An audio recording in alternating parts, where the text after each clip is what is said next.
démocratique et social européen pour 4 minutes.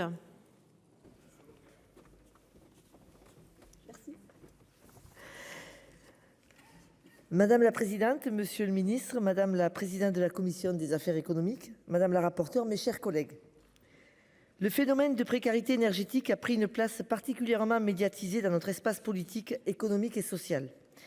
En plus d'être délicate, la situation est inédite et l'enjeu multiple.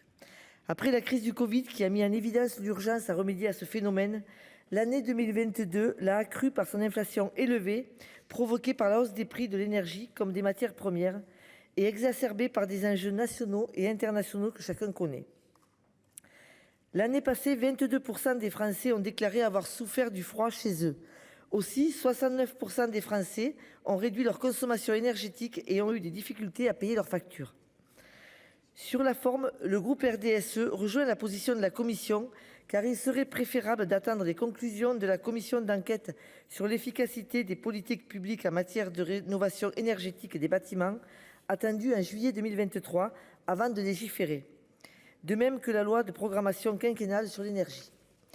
Quant au fond, nous ne pouvons aborder la thématique de la précarité énergétique sous le seul prisme de ses conséquences sociales et économiques.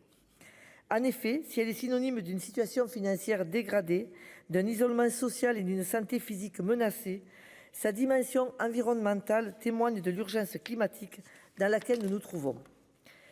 La rénovation énergétique des logements est un objectif majeur pour la transition vers une économie moins carbonée.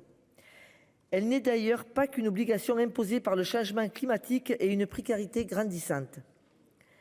Elle concerne aussi la sauvegarde du patrimoine bâti, la défense de notre balance commerciale et la création d'emplois.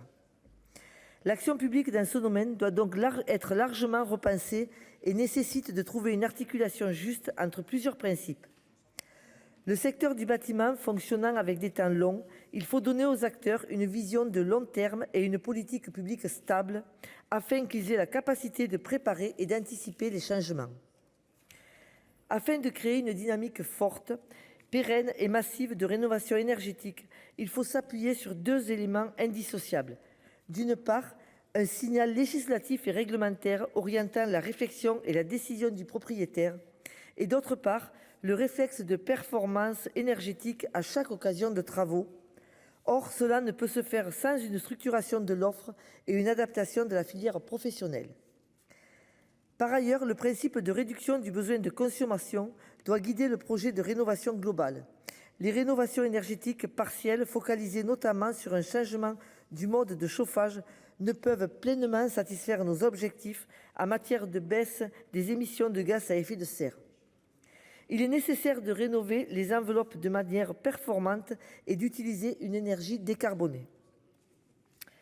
Ainsi, pour une accélération efficace, la vision doit être globale et embrasser tous les problèmes pouvant faire obstacle à sa mise en œuvre. Néanmoins, au-delà de la viabilité économique, d'autres freins peuvent empêcher ces rénovations d'être menées à bien. Complexité des dossiers, crainte des surcoûts ou des malfaçons, difficulté de trouver des artisans, dérangements causés par l'ampleur des travaux de rénovation globale. Les réponses à ces freins ne sont pas nécessairement financières, mais plutôt dans la qualité des services et de l'accompagnement proposé aux ménages. En somme, le groupe RDSE souhaite s'appliquer à ce que l'ensemble de ces freins soient pris en compte à travers la loi de la programmation sur l'énergie et le climat. Nous partageons donc le constat de l'urgence, mais nous reconnaissons l'inadaptation du calendrier législatif. Notre vote se distribuera entre le pour et l'abstention. Je vous remercie. Merci, cher collègue. La parole est à Madame Catherine Belrhiti pour le groupe Les Républicains pour 5 minutes.